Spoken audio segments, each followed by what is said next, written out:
Just a heads up, this is a spoiler-free first impressions video. The footage you're seeing is one of the first worlds showcased in the reveal, and direct. I'll be doing a full spoiler-free episode of Trash or Treasure later this month reviewing the game, and a separate spoiler discussion afterwards. These are just my first impressions, and the final review is subject to change. You're in the clear, you're good to watch. You are now watching The Beach. My excitement for Donkey Kong Bonanza was unreal. I haven't been this excited for a game since Super Mario Odyssey back in 2017. And to be real, nothing has even come close. I've definitely been hyped for games after Super Mario Odyssey, but Super Mario Odyssey and Donkey Kong Bonanza were on my mind constantly. I also had the opportunity to play the Donkey Kong Bonanza demo early at the Nintendo Switch 2 experience back in April, as well as the in-store demo that released in June. I thought I knew exactly what to expect from Donkey Kong Bonanza. What I expected is a game similar to Super Mario Odyssey, but Donkey Kong. But after playing it and beating the game, don't worry, no spoilers, it is not what I expected. So what made it not what I expected? When I played the demo, the main goal was just collecting Bonandium gems, and considering that Super Mario Odyssey is all about collecting power moons, I assumed that's what Bonanza would be like. I got good news and great news. If you didn't like Super Mario Odyssey's structure of having an abundance of power moons, with some being out in the open, or obtained by ground pounding a spot on the ground, Bonanza is not like that.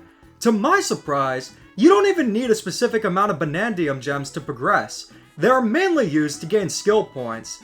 But if you love Super Mario Odyssey's structure, you're going to love Bonanza even more, because it's even better. If you want to go for 100%, you can hunt for Bonandium gems and fossils just like you would for power moons. But there is a much grander sense of progression than there was in Super Mario Odyssey. I'm not going to get into any story details, but it's integral to the game, and you see it unfold as you play. Going back to Super Mario Odyssey, there were the Brutals that were hired to plan a wedding, but they pretty much just said what their role was and fought Mario. I wouldn't skip any cutscenes unless you have already beaten the game and are going for a second playthrough. This might be a weird comparison, but if you know me, I'm not a stranger to them. But I remember watching American Dad for the first time, thinking it would be just like Family Guy. But despite the similar art style, they're totally different. Donkey Kong Bonanza is really more of its own thing, rather than just being a Donkey Kong version of a 3D Mario game. And I couldn't be happier. Considering Donkey Kong Bonanza is the first 3D Donkey Kong game in 25 years, I knew they wouldn't go back to Donkey Kong 64 style. Though to be fair with you, I do like Donkey Kong 64, but the structure it goes for is outstanding, and I actually enjoy it more than the typical 3D Mario games. Now let's talk about the core gameplay. The main mechanics are smashing and punching anything in your way, and they're just as fun and satisfying as you'd expect. And the Bonanza transformations are a ton of fun too. Not only do they add variety, but you can also get creative and use them to figure out ways to uncover secrets or reach different areas. That's what I love about sandbox 3D platformers. You get to make your own adventure. For example, you could climb to reach a higher area, or you could flutter with the Ostrich Bonanza. Or if you want to get really creative, you could dig a path underground and punch upwards. The freedom Donkey Kong Bonanza gives you is great. There isn't just one solution. Donkey Kong feels amazing to control. He definitely has a little weight to him, just like Donkey Kong should. But he's very agile and has a vast array of moves. Some of them you gain by using chunks from the terrain, but most are just Donkey Kong's pure primate moves. One thing that's very surprising about Donkey Kong Bonanza is the difficulty. I'm used to Nintendo games being incredible, but a common critique I have is that they're often too easy. It's pretty rare for Nintendo to include options to make the game more challenging for those players who are more experienced. I would have loved a hard mode in Luigi's Mansion 3, just like how the first game had one, but Donkey Kong Bonanza created an excellent solution for those who wanted a more challenging experience. The skill points can be used to make the game easier, but if you use them sparingly, you can make the game as challenging as you want. I only upgraded to 4 hearts and mainly use the skill points for the Bananzas and gaining extra moves. And by doing so, Bananza definitely has that signature Donkey Kong difficulty. And if you lose, it's punishing. You can lose up to 500 gold, which is significant. But the beauty is that you can make Bananza as easy or as challenging as you want. This is a game changer, and I would love for the next 3D Mario game to include something similar. Actually, for every Nintendo game, if they can include options to make the game as easy or as difficult as you want, that would be amazing. Another common critique I have with even my favorite Nintendo games is that they're often on the shorter side. Not to the point of, that's it? But I want a bit more sometimes. But whoo banana!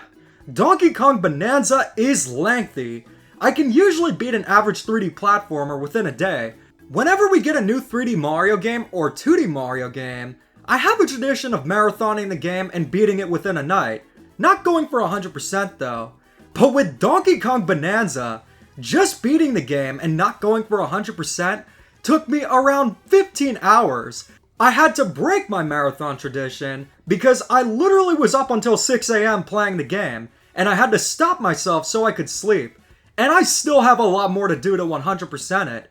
I can already tell that Donkey Kong Bananza is one of the most content-rich Nintendo games ever made. RPGs might be longer just due to their nature and genre, but in terms of platformers, I think Bananza might just be the longest one they've put out. And I love it. None of it is filler either. It's genuine content. I've been loving Donkey Kong Bananza. There's a lot I'm processing, because the reality is, this game is mind-blowing. It's not just a game, it is an experience. It's also a completely new experience, considering that it's the first 3D Donkey Kong game in 25 years. Going from Super Mario Galaxy 2 to Super Mario Odyssey, not that crazy despite how different they are. But Bananza, as I stated before, is definitely its own thing. I still plan on making a Trash or Treasure Battle Royale between Super Mario Odyssey and Donkey Kong Bananza, because it'll be interesting to see the parallels. Donkey Kong Bananza also looks great. It's funny because with Mario Kart World, I initially wasn't impressed with the graphics, but was when the game released. But with Bananza, I was impressed, but my opinion hasn't gone up or down. It's a great looking game, and it's exactly what I expected. Needless to say, I am loving Donkey Kong Bananza. But the question is, anything I'm not loving? Let's address the performance issues. You may have heard that Bananza does have some performance issues. And yeah, it does. But here's the thing though, they're not constant or that frequent. And funnily enough, I noticed most of them during cutscenes after grabbing a Banandium gem, along with various other cutscenes. It's worth bringing up, but does it ruin the game? Please. An occasional frame rate dip did not impact my experience negatively at all, especially considering how much the huge pros outweigh that minor con. Though I'm fully expecting the sodium chloride channels to post a video saying, Donkey Kong Bananza is 30 frames per second? Unacceptable in 2025! All jokes aside, it's a consistent 60 frames per second with a rare short dip once in a while. The music in Donkey Kong Bananza is pretty solid. There are some tracks that I absolutely love, especially the title theme. But the thing is, I would have loved if they brought back David Wise. His work is unrivaled, and it's perfect for Donkey Kong. If they ever make a sequel, they need to bring him back. Considering my main critiques are with very mild and rare performance issues, and just wanting an even better soundtrack, I think it's quite clear Donkey Kong Bananza is another level of incredible. Considering Super Mario Odyssey is my favorite game of all time, has Donkey Kong Bananza dethroned it?